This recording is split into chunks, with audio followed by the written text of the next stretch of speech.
Très souvent, dans les formations ou les vidéos d'entrepreneuriat que j'écoute sur les réseaux sociaux, on dit que la première maison que vous devez acheter, là on parle naturellement des personnes qui vivent en Occident, doit être une maison que vous devez mettre en location.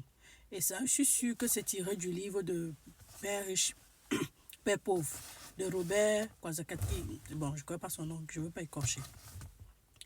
Et ce qu'on ne dit pas, c'est que on doit préciser le contexte. Ça, c'est quand tu n'as pas encore les enfants. Quand tu n'as pas encore une famille proprement dite. Si tu n'es qu'avec ta copine ou alors avec ton gars, vous pouvez le faire et vous devez le faire si c'est que ça vous arrange. C'est toujours bien de le faire avant d'avoir les enfants. Et s'il fallait bien parler des personnes qui sont en Afrique, qui construisent plus que d'acheter, c'est bien de construire avant que les enfants ne viennent. Pourquoi je dis ça? Parce que lorsque tu as déjà les enfants, la première chose qui doit te venir en tête, c'est que l'enfance passe, ça ne reviendra jamais. Et donc, ceci dit, si tu décides d'acheter une maison et la mettre en location, rappelle-toi que même si tu vis en location, il faudrait que tu accordes à ces enfants-là le privilège de vivre dans un endroit assez agréable et luxueux à leur niveau. On ne parle pas forcément de mettre des meubles tellement chers. Le luxe pour les enfants, c'est quoi? C'est avoir les dessins animés dans leur chambre, dans le mur de leur chambre. Avoir les jouets à disposition. Avoir les draps avec les dessins animés dessus. Tout ce qui est cartoons, tout ce qui est alphabet, tout ce qui est enfant dans leur environnement. Avoir des couleurs, des jouets en abondance, tout type de jouets. C'est leur luxe à eux. Ce qui plaît à l'enfant n'est rien. Je vous promets. N'oubliez pas, l'enfant se passe. Parce que si vous dites que vous êtes en location, vous êtes en train de serrer les fesses sur l'argent que vous travaillez. Parce que vous avez acheté une maison, vous avez mis en location. Ou alors vous êtes sur le point d'acheter une maison pour mettre en location. Vous êtes en train de payer la location. La vie est dure. Nous sommes des immigrés, des immigrants. C'est-à-dire c'est difficile. On doit travailler 2 fois plus pour tenir le cap. Et ceci dit, les enfants vivent une vie misérable. Et tu dis que non, tu es en train de chercher leur avenir. Leur avenir, c'est quoi? En réalité, leur avenir, c'est quoi? L'avenir, c'est le jour, c'est quand ils se lèvent et ils voient la lumière du jour, où ils ont la grâce de respirer.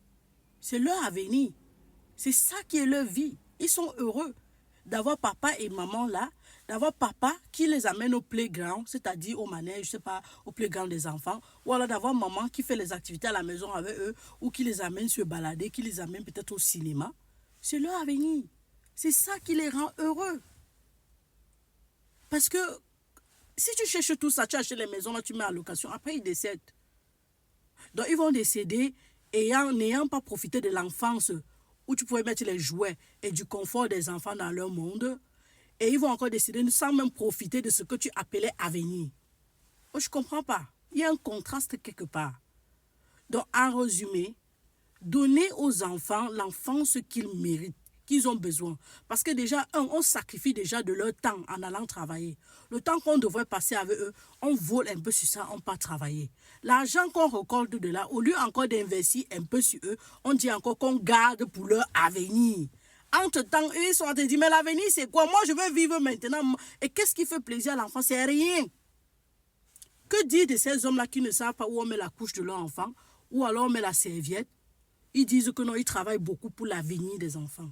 Après, ils s'étonnent demain que l'enfant les abandonne. Son vrai avenir, c'est que tu passes du temps avec lui, que tu joues avec lui, que tu l'amènes au playground, que tu l'amènes au cinéma, que tu t'amuses avec lui. Il est content pour rien. Il est heureux. Ça ne coûte pas 5 francs, ça ne coûte pas souvent de l'argent, parce que les playgrounds sont partout. Tchuss, la dame de la santé 3.0, doctoresse Thérèse, infirmière. Après, il faudrait qu'on ajoute que quand tu achètes une maison et que tu quittes de la location, surtout en euros, tu payes chaque fin du mois la dette qui est comme une location.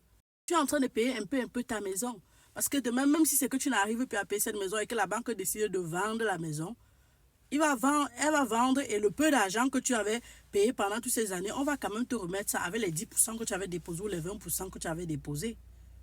Ça sera toujours ton argent. C'est pas comme si tu es en train de faire une cotisation pour ta maison.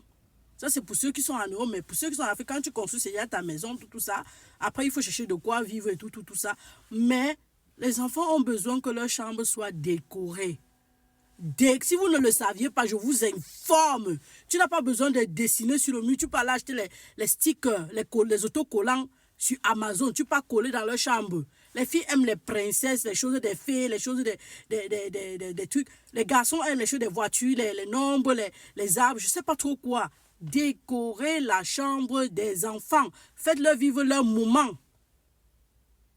Oh, maintenant, cheese, vrai. Bye. Adam la santé 3.0. Bye bye.